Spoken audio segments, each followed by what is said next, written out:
All right, junior high, we are still on chapter 23. We might get it finished today if we really push through. So let's give it a shot. We're talking about the highlights of the Clinton administration, and we've been talking about foreign policy. He continued to grant China most favored nation trading status. That was started actually during the time of Nixon. A lot of people were not happy with Nixon during that time because it was very commonly known that China was not kind to its people and that a lot of the products that they created were created as a result of people being imprisoned and being used as slave labor. This same information came out during the Clinton administration that that's exactly how China was actually making a lot of its stuff. They did have people who worked in factories on a regular basis, that was their job, but then they also used a lot of prisoners to do that work as well. So there were quite a few human rights violations that were known throughout the world. People were very frustrated with China and the way it treated its own people. But President Clinton claimed that America needed to trade with China in order to remain a world economic power, that we needed to be a world economic power by trading with China. And as a result, we ended up giving quite a lot of money to China with those trading agreements. Okay, the Clinton administration also pursued diplomatic and economic relations with communist Vietnam. This is going to be the first time really that we're dealing with communist Vietnam, even though the Vietnamese government refused to adequately account for the POWs and the MIAs that were lost during the time of the Vietnam conflict. When we finished the Vietnam conflict, one of the agreements was that all of our POWs, those are prisoners of war, and MIAs, that's missing in action, personnel who's missing in action, would be returned to the United States. And that just didn't happen. A few were, but the majority were not. So there were still quite a few people who were still missing or considered to be prisoners of war.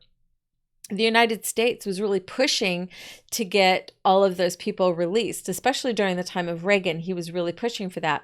During the time of the Clinton administration, it was almost like, well, we'll just assume that they're not that important or they're dead, and we'll just continue on, and we'll have a handshake time and a time of trade with communist Vietnam, despite the fact that we had many thousands of men missing in communist Vietnam. So we still don't know if everybody has been returned or who is still alive in Vietnam, but I don't know if we will at this point. Okay, in February of 1993, there was a bomb that was exploded in the parking garage beneath the World Trade Center in New York City. That killed 6 people. It injured over 1,000. There were 5 Muslim terrorists who were convicted of that crime. Their plan was to set a bomb in that World Trade Center and that the whole thing would collapse in on itself. That did not happen. Basically, the building, the way it was constructed, it absorbed the explosion for the most part. So technically, and when we talk about relative numbers of possible deaths, very few people died. I mean, 6 people is still 6 people too many, but considering how many thousands of people actually work in the World Trade Center buildings, 6 people dying was really miraculous that only 6 people died. 1,000 people were injured, however, and 5 people were convicted of that crime. But it gave us right away a template for how the terrorists in the Muslim world were planning to attack the United States of America. And so right away, people started paying closer attention to what's going on. Unfortunately, at the same time, we were also having terrorist threats from within America. And we don't have more threats from within America than from without America. That kind of gets blown out of proportion. But what ended up happening is there was a family who were living in the middle of the United States who were very off the grid, and the FBI and the ATF, alcohol, tobacco, and firearms, heard some information about them, wanted to either rescue the children that were involved because it was a family, or just they were trying to get this person off the grid because they believed he was committing crimes. And so they went in guns a-blazing and ended up killing just about everybody. And that really struck a chord. It really wasn't reported a whole lot. Just people from that kind of subculture and really knew it. But as a result, one man who was really angry about that, and then much later on, there was another instance in Texas where a cult leader named David Koresh had multiple women and children and men together in a house with lots and lots of guns and ammunition. And under Clinton's administration, the Attorney General went after that group, and a fire started. And because there was so much ammunition and everything else, and it was not a greatly constructed building, the fire just went through and just exploded, and a lot of people died from that. So there's two instances. There was also a third instance where a little boy from Cuba was taken over to the United States by his mother, I believe it was, and the father, who was in Cuba, said, "I want my son back," and the United States went in and basically took him from his mother and gave him to his father. She had escaped from communist Cuba. They gave the child back to his father, who was still living in communist Cuba. So there are three instances where it felt like the government under Clinton and under his Attorney General, Janet Reno, was overreaching. That's the way a lot of people were looking at this. And this man in particular felt that there was a gigantic overreach, and he wanted to stop it. So on April 1995, to terrorize the people of Oklahoma and to get his message across. That's what terrorists do. They create acts of terror. They terrorize people. They cause fear. And then their second ploy in this, the second step in that is, now that I've got you all scared and running for your lives, these are my demands. This is what I want you to stop doing, or I want you to start doing. So what this man did, he was a former military personnel. He hired a truck, a Ryder truck, a rental, and he filled it with fertilizer.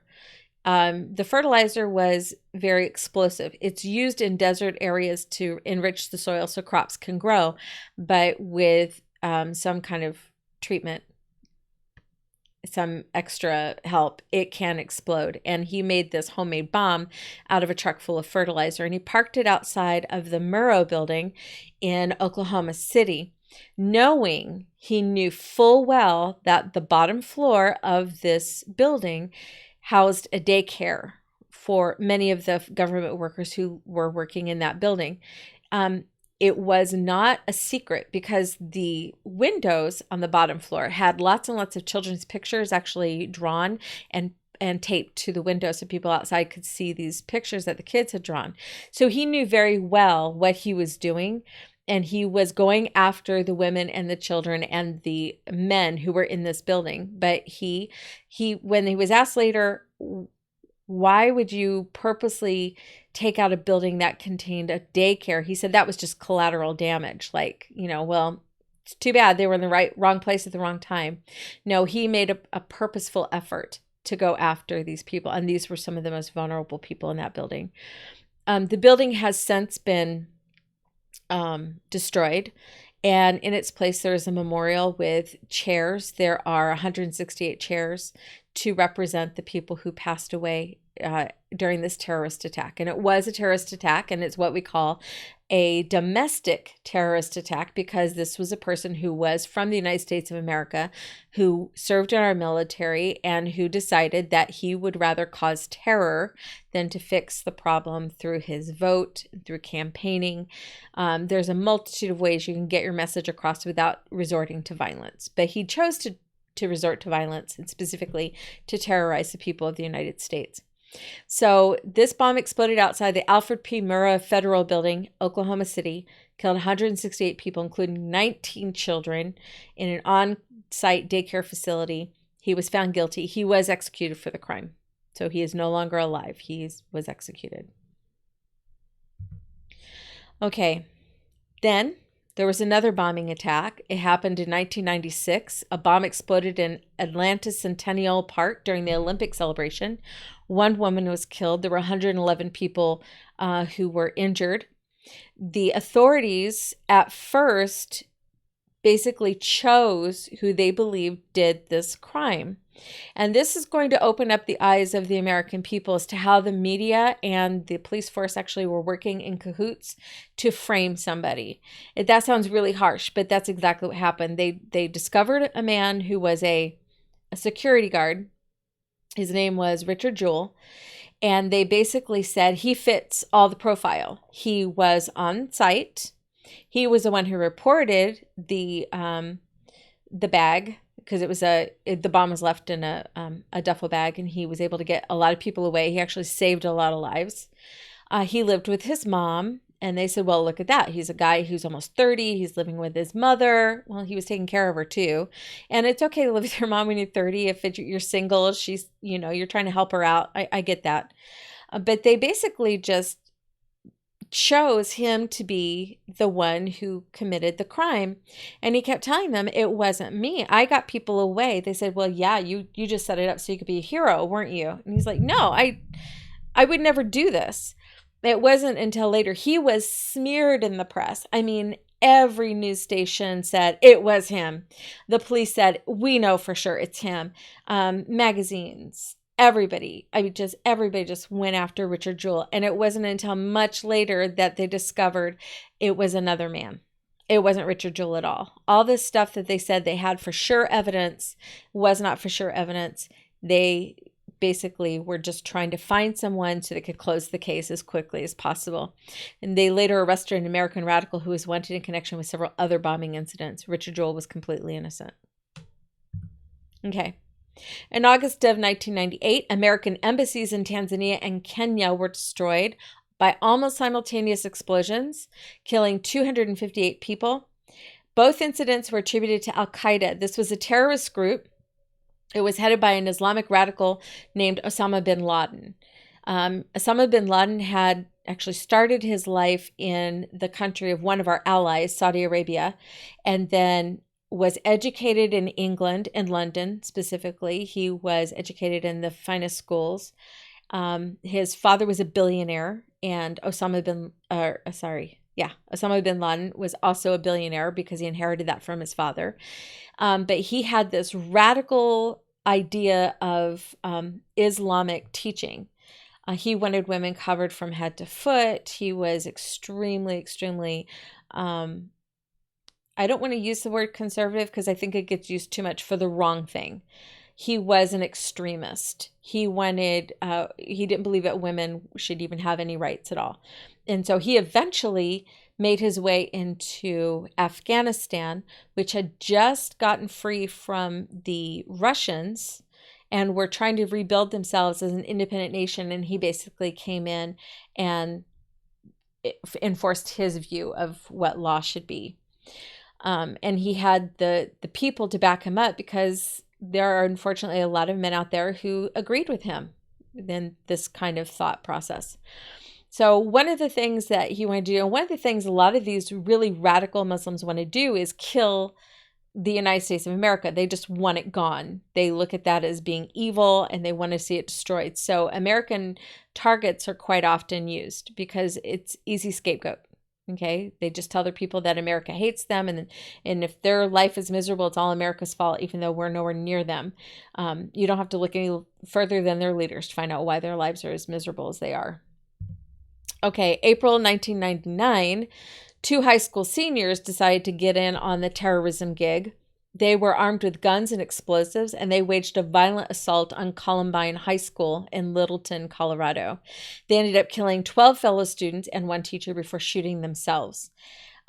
People came up with all kinds of theories about why these young men did the things that they did. Well, maybe they were into Satanism. They wore long black trench coats to school sometimes. They played violent video games. They didn't have parental love. Maybe they had too much love. They had good access to guns. They had, there was all kinds of reasons why that people were trying to come up with, because that's the first thing people ask is, why did this happen? The truth is, we will never really know why this happened. All we know is that two boys went out of their way to terrorize the rest of their school, and they thought it was okay. They terrorized. That was their whole purpose, is to strike terror in the hearts and minds of the school system, of the children of the school, the people they went to school with every day. Were they bullied? It's possible. This isn't how you deal with bullies. Were they bullies themselves? It's possible. Usually the bullying versus the bully person, you can see it in both ways. Okay. People who are bullied, you have enough and they decide that they're going to handle things on their own, and people who are just bullies anyway, and maybe even slip under the radar as bullies and just wanting to spread terror. But when this happened, it hit every news station, as it should. And people went to the parents and said, "Why did your children do this?" I said, "We had no idea our children were involved with this, that this was their plan." They found notebooks explaining what they were planning to do, but no real good explanation as to why.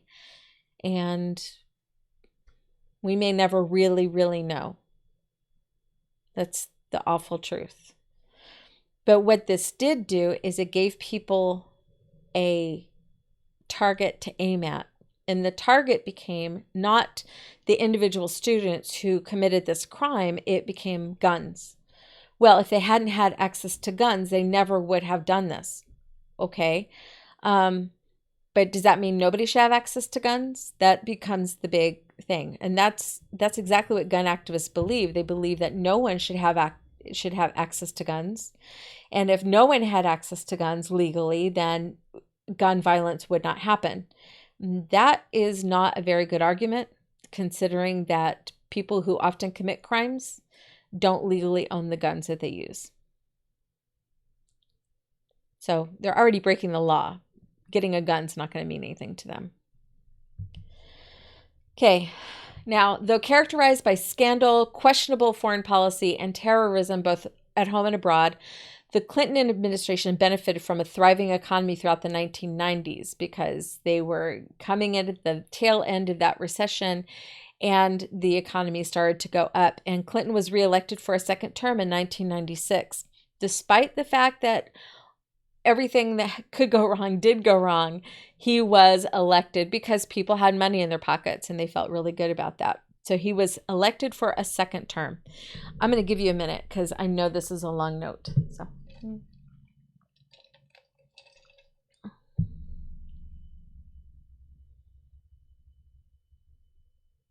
Okay.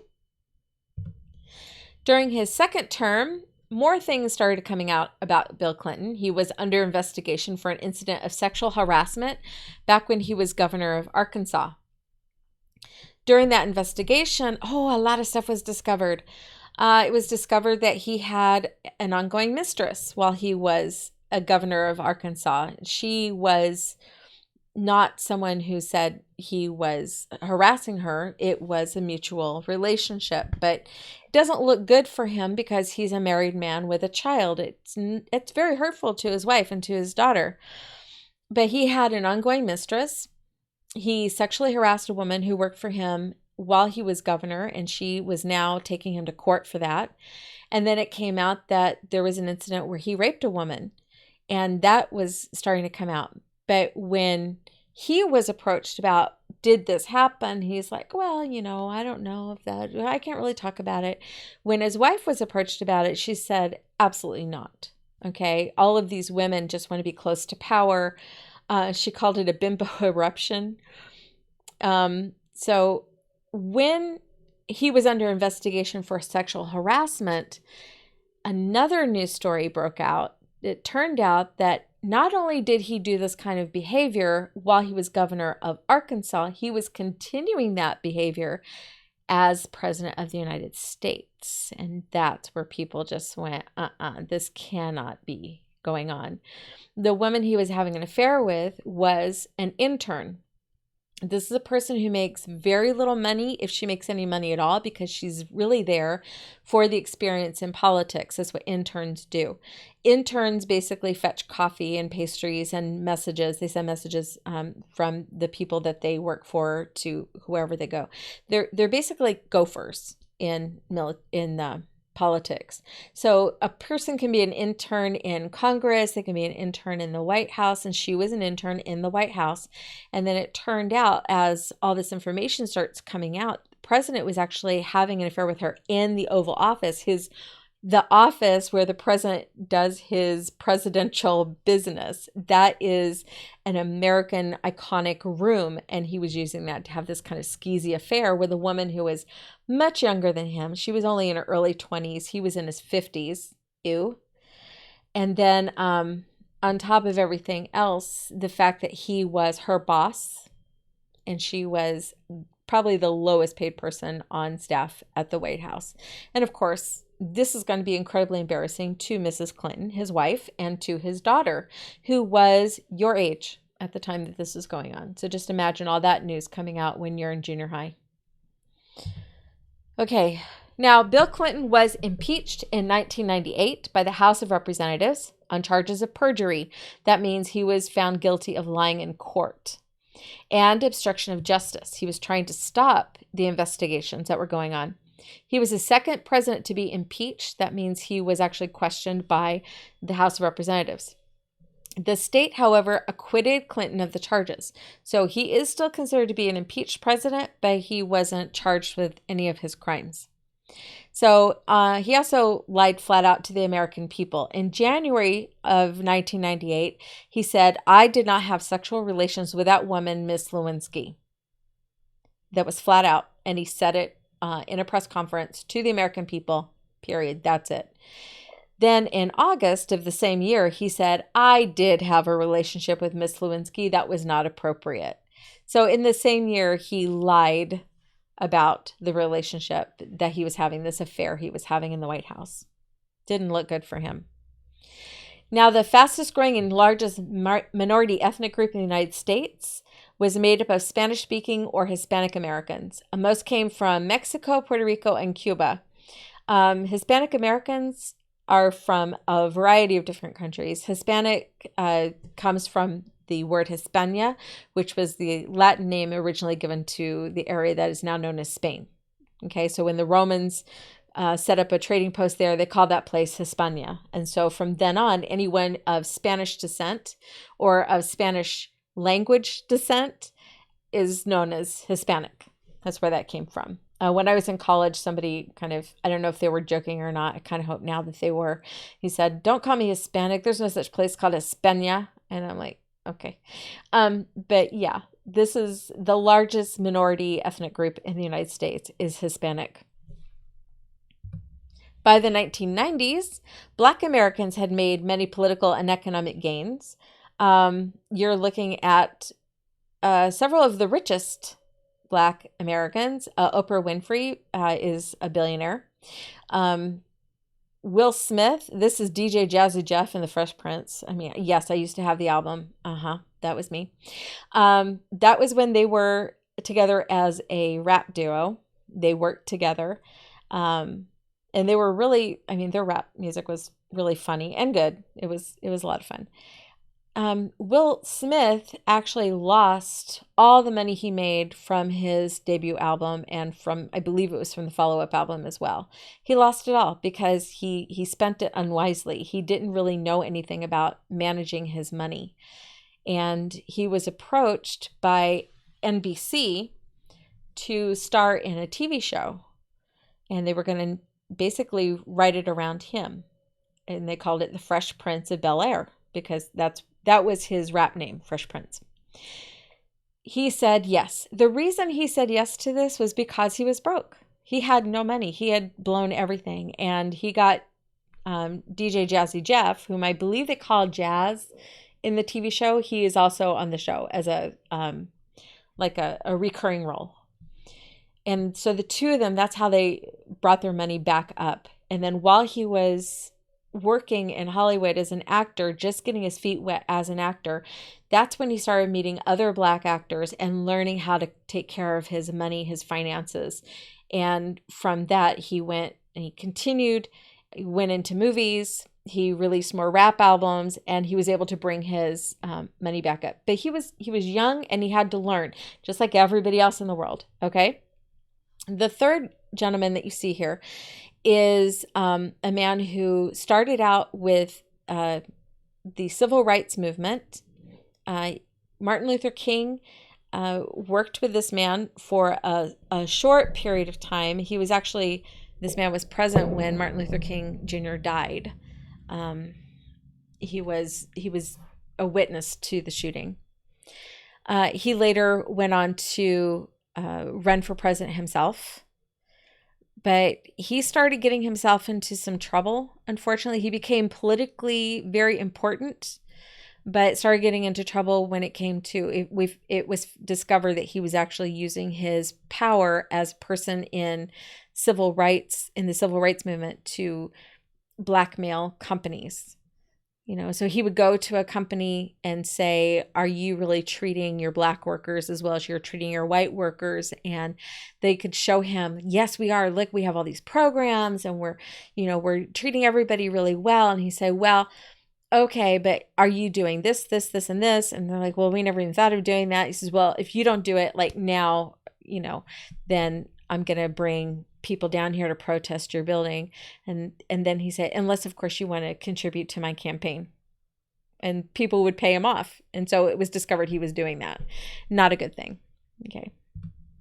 Okay, communist oppression prompted many Asians to flee to freedom in the United States and Canada. Education is a high priority for Asian American families because everything is really more about the group dynamic in Asia than it is in the West. So in the East, you see more group dynamic. In the West, you see more individual dynamic. Individual meaning, each child in the family is looking toward their own goal. In Eastern families or Eastern-based families, Asian families, you see more of like, we're all going to work together to build up the whole family. Okay, so education, high priority for Asian American families.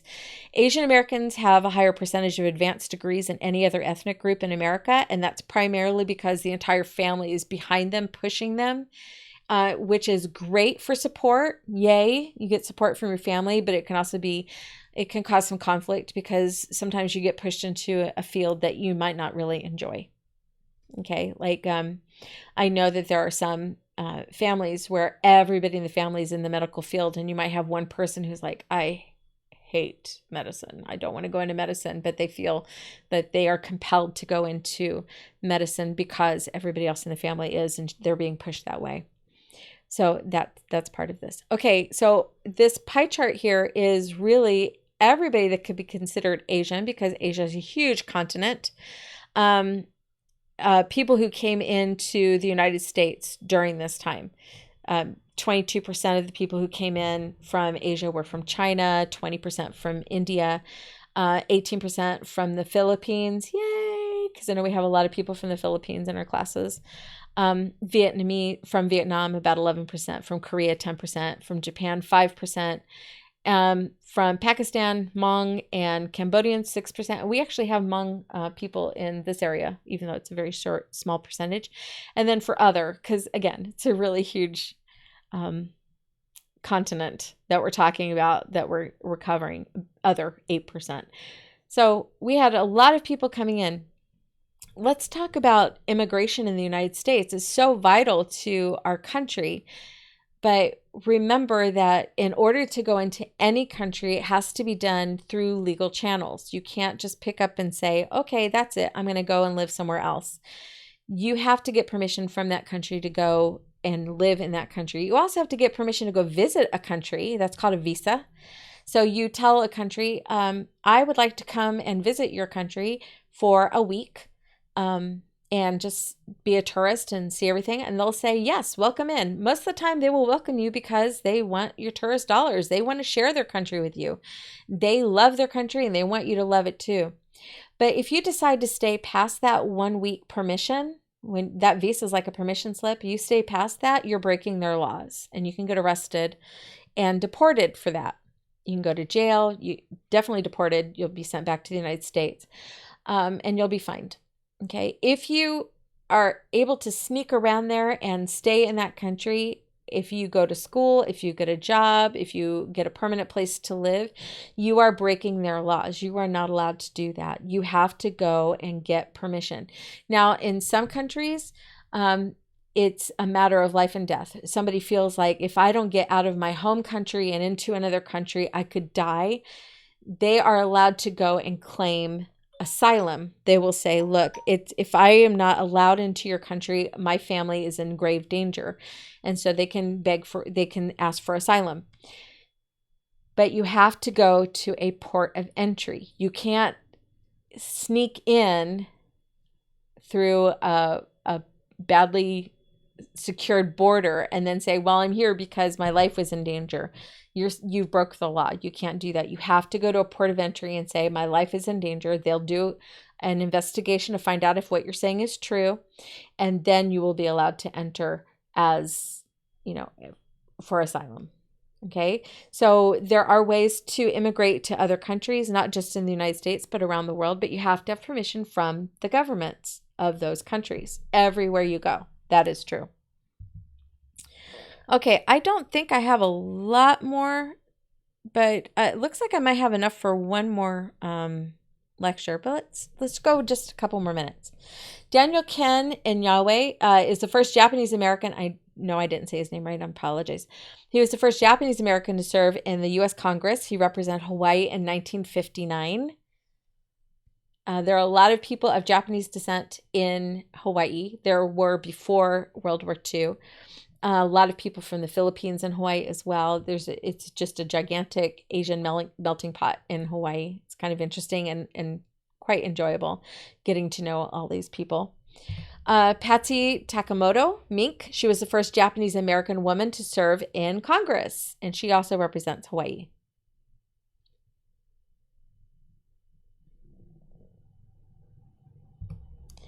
Okay, when it comes to Native Americans, they experienced growth in the late 20th century. The 1990 census recorded 1.5 million Native Americans. That was a record number in the United States. There's more Native Americans living in the continental United States now than ever before in history. And they have created a world for themselves that is really taking off. It's pretty exciting. So in our area, we have the Morongo Band of Mission Indians. It's a group of multiple tribes that all work together. And we have the Thunder and Lightning powwow every year in our area. And then over here, you see people doing the first little dig to celebrate the building of a brand new, I believe it was the gas station back when it was built, a brand new building on the reservation. And then, of course, our casino that we have right nearby.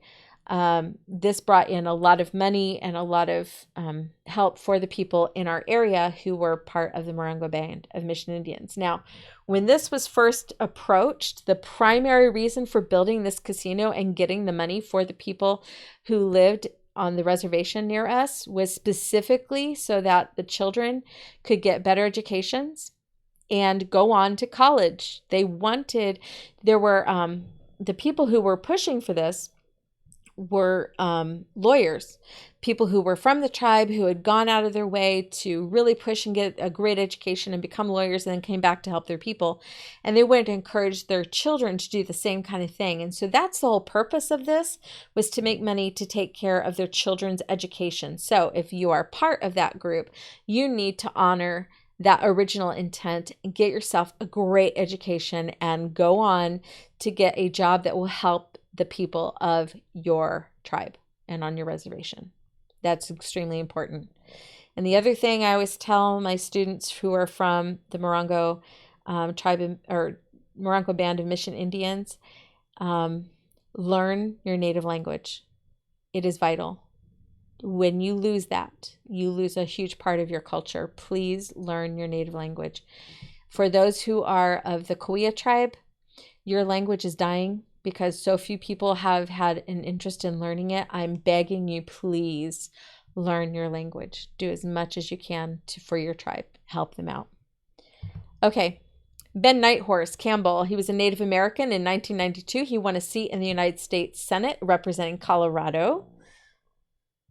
Ben Nighthorse Campbell.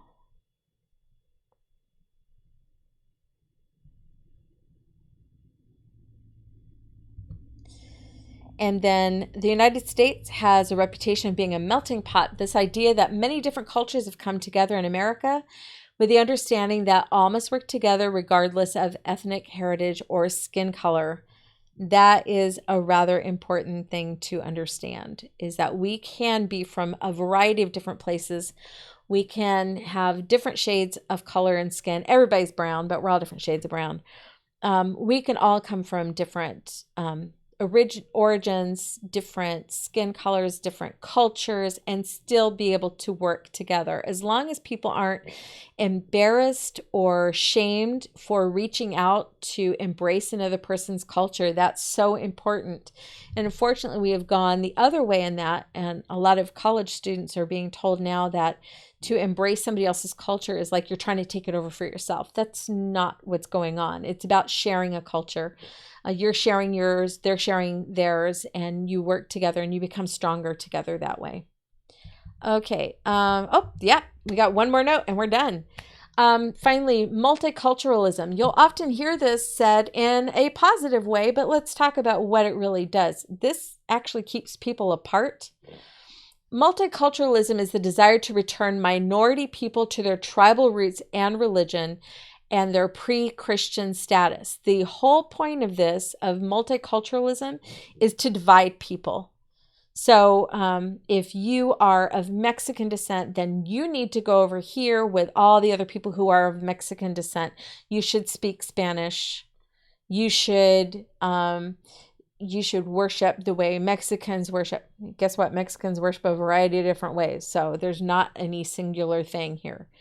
If you are English, you should go and just hang out with English people. This is really divisive, and it's not at all what people who think they're doing multiculturalism do. People who think they're being multicultural, they think that they're bringing everybody together, but they're actually dividing people up. We need to have a black person, a white person, and a brown person, and it's like, no, that's not how that works. You get people together and then you talk. Okay. Some have seen multiculturalism as a new form of segregation, and that's exactly what it is. It's separating people. And it will keep minority groups from becoming part of the American culture because Americans are being criticized whenever they reach out to people of other cultural groups. Okay. Today is May 5th. So it's called Cinco de Mayo, which is not a Mexican holiday.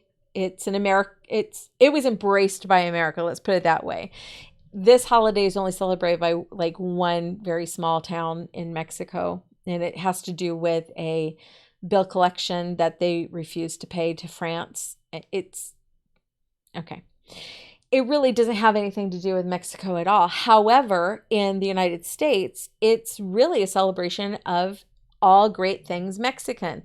And so people eat Mexican food. They listen to Mexican music. They fly the Mexican flag. They embrace their Mexican brothers, sisters, neighbors, and they are excited over Mexico because we love our southern neighbor. It's that simple.